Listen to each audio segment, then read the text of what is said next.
Welcome to Zero to Hero, a gamer's guide on how to level up in real life. Today's chapter is to do with checking your quest log and checking it frequently.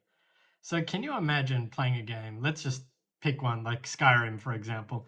Can you imagine you never open the menu that opens the quest log? What would you do? How would you begin? Imagine there was no pop ups that told you what to do.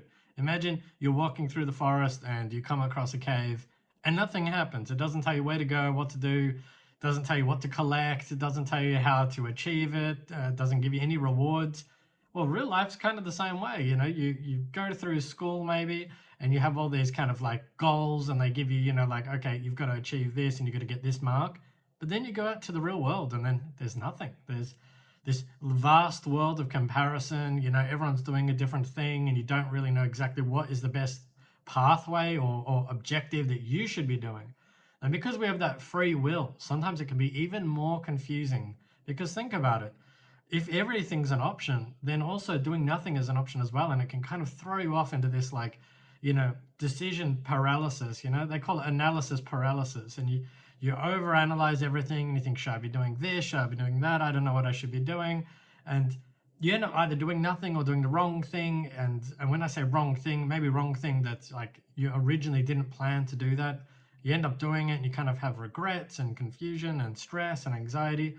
Well, it even reminds me, you look at it like a menu and there's just too many items on that menu, you don't even know what to order anymore. So life can feel that same way if we don't have that quest menu, I guess quest log. I like to call it a quest log myself because you have an overarching story and that might be, something you want to achieve in your life or an overall purpose. That can really help us know what type of game we're playing. Like, were you playing the hero's journey? Are you playing to defeat the dragon? Are we here to collect items? Is it a score-based game that's kind of like an arcade game where, you just objectives to get from point A to point B? It makes a big difference on how we approach the game. If it's one of those collectathon type games where you just got to collect all these items, you take your time, you explore, hidden areas, try to find as much collection for the collection log. There's people in real life that play so many games that they want to get 100% max perfection on those games. How would they achieve that if that didn't exist? Where would they begin? What would they achieve? What would they aim for? It'd be a very miserable game. And real life is the exact same. Like, without that, constant reassurance that we're on the right path, what would we do? So I wanted to talk about checking your quest log quite often and daily almost. Maybe even more than that, really. If we were to break down something into like micro steps, for example, we should really be checking the sub objectives. We have the main quest, but then underneath that, it might be go to this cave, open this chest, collect the item, take it to this character, then travel to this area, and then pass that on to the next person.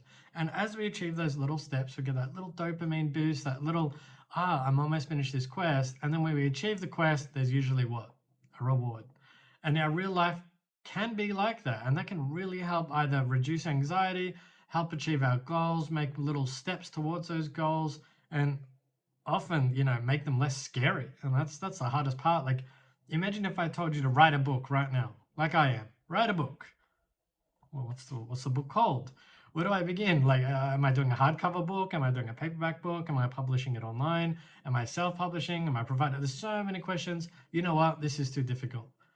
But what happens if I told you, open a document and just save the title of any book? Just call it book project. Could you do that? The answer is, yeah, I could do that. And then I told you the next day, all right, write one line that just says, here is a book and I'm writing a book and I don't know what to write. Could you do that? Yeah, absolutely. Then I said, all right, try to your first paragraph about a book that you've been inspired lately from. Maybe a movie you've watched recently or a show. Write something similar. Yeah, you probably could think of something that you've done similar. Write about your life. Write one funny occasion that happened in your life. You could do that. Now I say write one more and write one more, write one more. And we keep repeating that process until you've got 30 pages of short little stories about your life. Now I say pick one of those, chapters and expand on that, right? Like, for example, what you learned during that experience and why it was funny. And then maybe that can now double that chapter size. So now you've got 60 pages or 80 pages. You could do that, right? I could totally see someone doing that. Now imagine you did that until completion, like, you've got from start to finish a whole story, and then I say now contact 5 publishing companies. Just email them, a copy paste email. Here's my book idea. Here's what it is. I've got it almost finished. Could you do that? Yeah, absolutely. So by breaking it down to those little steps, you could get a book out. You could finish a book. But imagine you didn't have that menu. Imagine you didn't have those steps where I didn't give you what to write about, how many chapters, how much to write, how long is a chapter, who to contact, how often to contact them. You'd either do too much in one day or not enough, or you would just give up halfway. You would be lost and start a different book, and then you would actually end up with nothing at the end of the journey. So I really want to emphasize that main point. Now the other part is there's also side quests. Side quests in games, they're very important. You got the main, in Skyrim, for example, you've got to save the whole town from that evil dragon. There is so much lore in the story. There's so many cool books and little quests and characters that can join you. Guess what? Real life's the exact same, isn't it?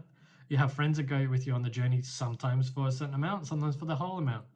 You have items you can collect. You can dress the way you want. You can customize your character. You can, grow a beard. You can do all sorts of stuff. You can get married and have a partner. You can write a book. That's a side quest. It's not the main objective of life, I don't think. Write a book and then you just disappear. No, it's a side quest. Making these YouTube videos is a side quest. It's not the main objective. Maybe there is no main objective. I don't know. But there is some sort of objective that we can create ourselves. Now, these side quests are very beneficial. They can enrich the main storyline. Imagine Skyrim where you just go from point A to point B, kill the dragon, game over, the game resets, the screen goes black, end of story. There's more to do on the way there, right? You can collect items that help you achieve that end goal. You can find side stories that you actually appreciate more than the main story, and you end up changing your whole life because, you originally thought, I want to write a book. One day you go surfing for a fun little holiday. Next minute you're surfing in Hawaii and you're having a great time and you're like, this is my calling. And then maybe you come back and you write a book about surfing and it actually changes the whole dynamic about the whole objective of everything.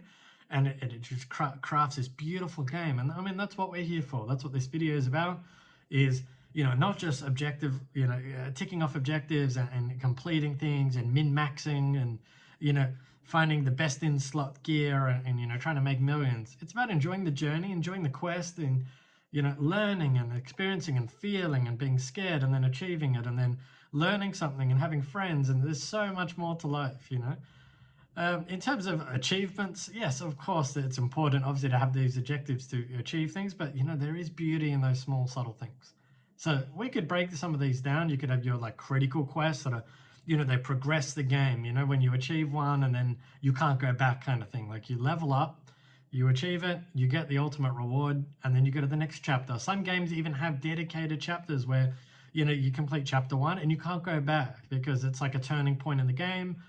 In our life, it's like that too. You can't go back to primary school, when you're my age. It'd be weird. You'd be sitting in these little chairs. Hey kids, what are we learning? You've already achieved that. And then you go to high school and then you go out of high school.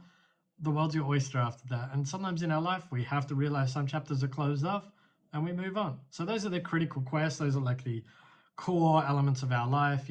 Some define that by age, some define that by achievements like graduations or weddings or, certain birthday events.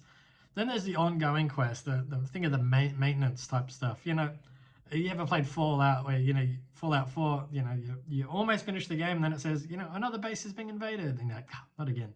That's to keep the real world alive. And it's a great thing in games because you do feel like if you were to pause the game, it still goes on in the background. And I think that immersion is really cool. So in terms of real life, I mean, we have the news, right? Things change. I'm doing what I'm doing today, but there's weather events and there's news and there's economic change, and every day things going up and down and moving around. Those are the ongoing quests, and there's maintenance and keeping relationships going. And some of them call it spinning plates, where you spin a plate, and you don't want it to stop and drop, the plate, like a circus trick. Something's got to keep relationships going while you keep your health going, while there's all these little things you got to keep going. And then there's optional quests, something like this. I don't need to make these videos. I've always wanted to help people out and write a book about it. So that's what I'm doing. This is an optional quest and I'm really enjoying it. So this is maybe something that you don't even have to do. You just venture off into a cave and you find an amulet and the amulet speaks to you and you got to go do something else. It's cool. Why not? Hey, it's a great game. I'm learning about, law in real life. I'm practicing how to talk to a camera without editing. I'm learning how to like stick to a routine. Writing the book is pretty fun itself. So I really just want to finish this video on a final note, which is check this often. Like it's no point starting a game or starting a goal in real life and then you don't check it for a year and you go, oh yeah, that's what I was doing. You forget the controls, you forget everything, you don't know what you were doing, and it's so hard. I mean, you know what it's like, right? You play a game, you stop for a while, you forget the controls, you forget everything, you lose that immersion, that passion. But you keep it going every day. You look back and you think, okay, I'm making progress. You can see the character leveling up. You're aiming towards something. It makes it more beautiful. And we can do that with our real life too. So I implore you to just, set an objective of some sort of overarching theme, some sort of overarching goal, and make it your story and check that quest log as often as you can and just, enjoy the little things on the way, of course, but, make sure you're checking it and you know what the heck you're doing. Thank you for watching.